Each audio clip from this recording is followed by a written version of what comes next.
green grass, leaves on the tree, and it's been a while since the last video, and I have some news for you guys.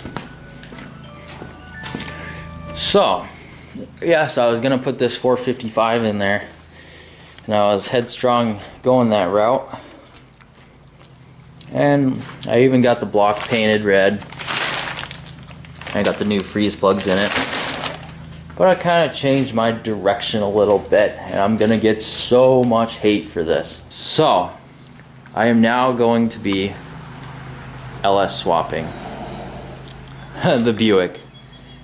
Man, I hate to say it, but I'm gonna get so much hate. But you know what?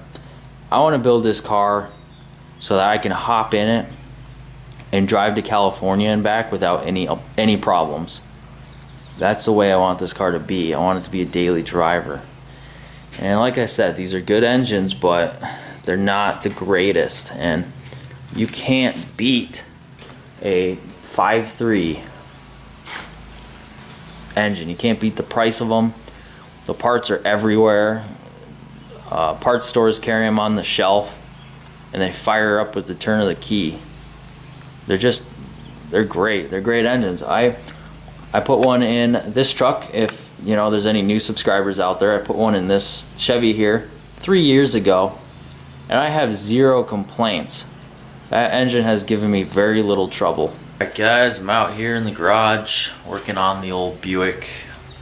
I'll show you what's going on here. I've got the 5.3 taken down as far as I want to go with it for now. All the accessories pulled off. Even had the AC compressor still on it, but got everything off in a pile there. Took the flex plate off because I'm not going to be able to use that with the Turbo 400. I was thinking about getting an adapter for the BOP so I can use that, but I don't really like adapters. I'd rather, I got the Chevy right there, so I should probably just use that. Be a lot more rigid. And, I don't know.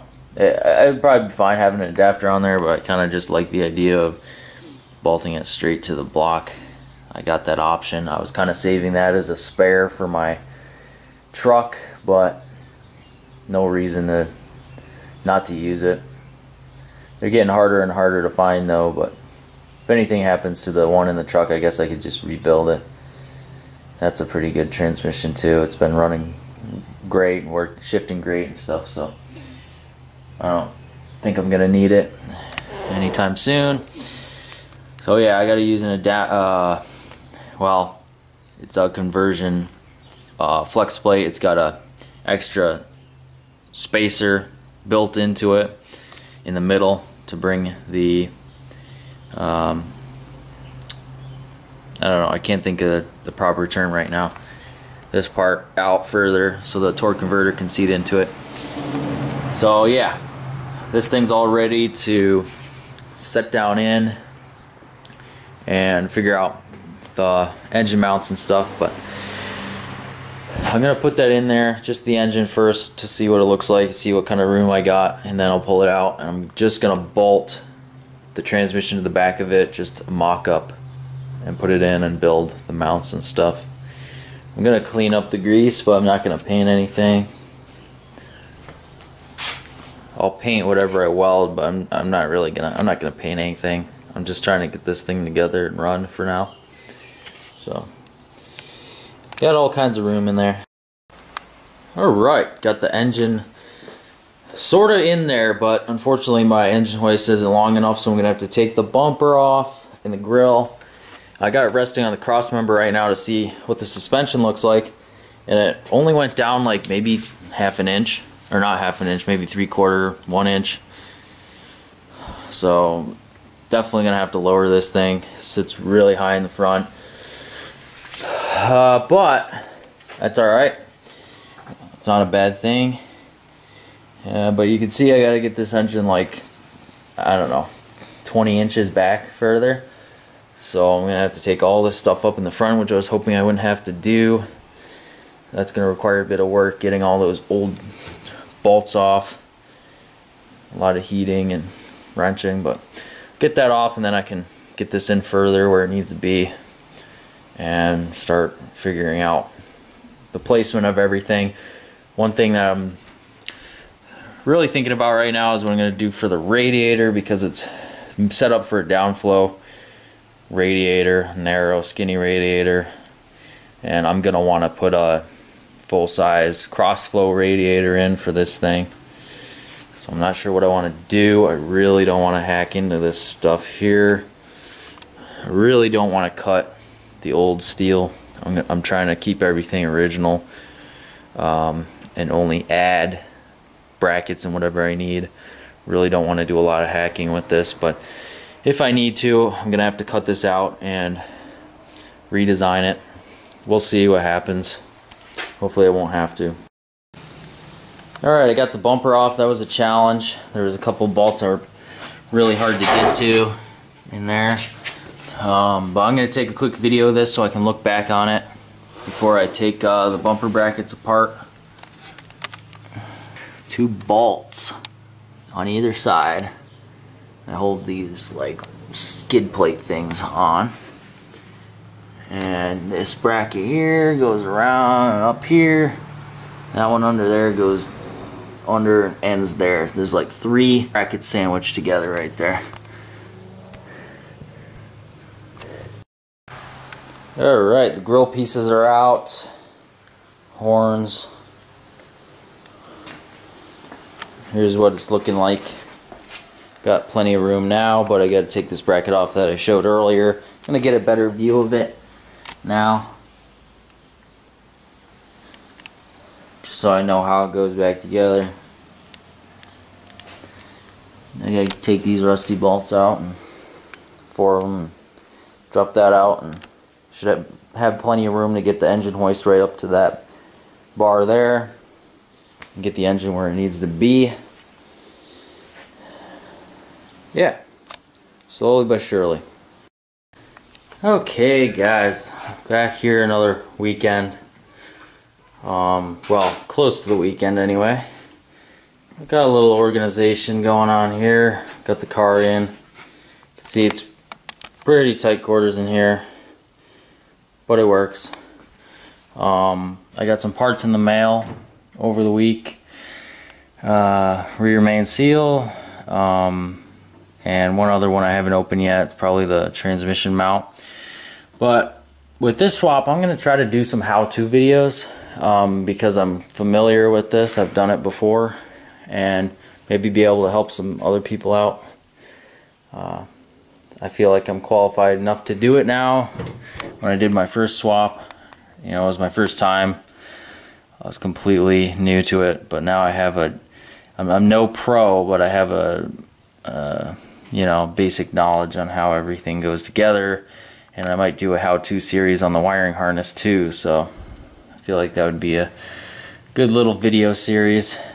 But the first thing I'm going to do is mount the engine and transmission. In order to do that, I got to do some preventative maintenance on the engine. Now, the tricky part is going to be getting the engine and transmission set up exactly where it needs to be. This car is a little wacky. The engine is going to have to go way back against the firewall. Just a big long engine bay in here, and I think I'm going to be able to use the truck pan.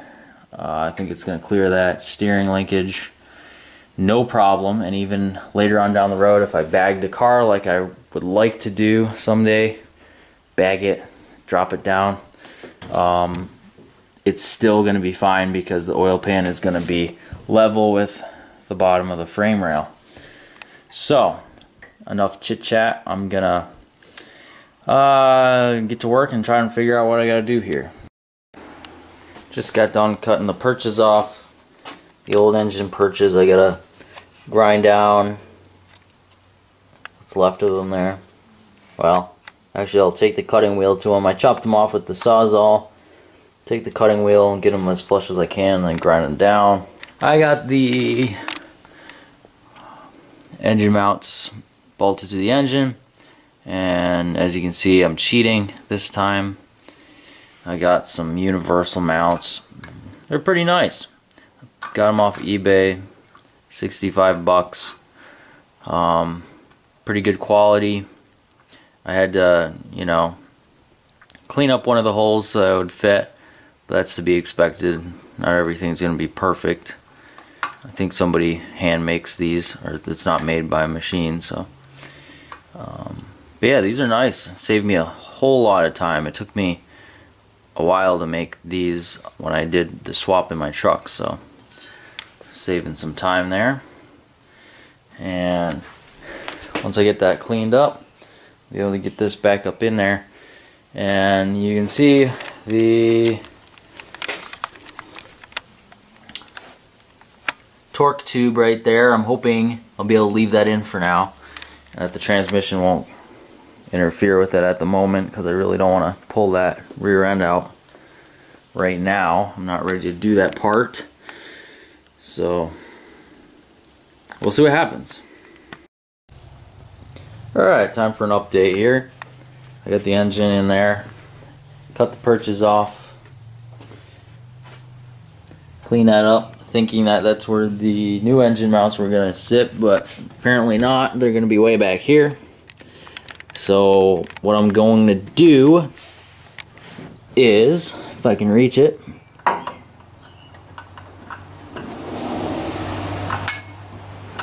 that's going to be welded on like that, and the other one is not going to come out far enough, so I'm going to have to make another piece there, and then I'm going to put some flat stock across like that, and then I'm going to put a plate on top, bring it out to here.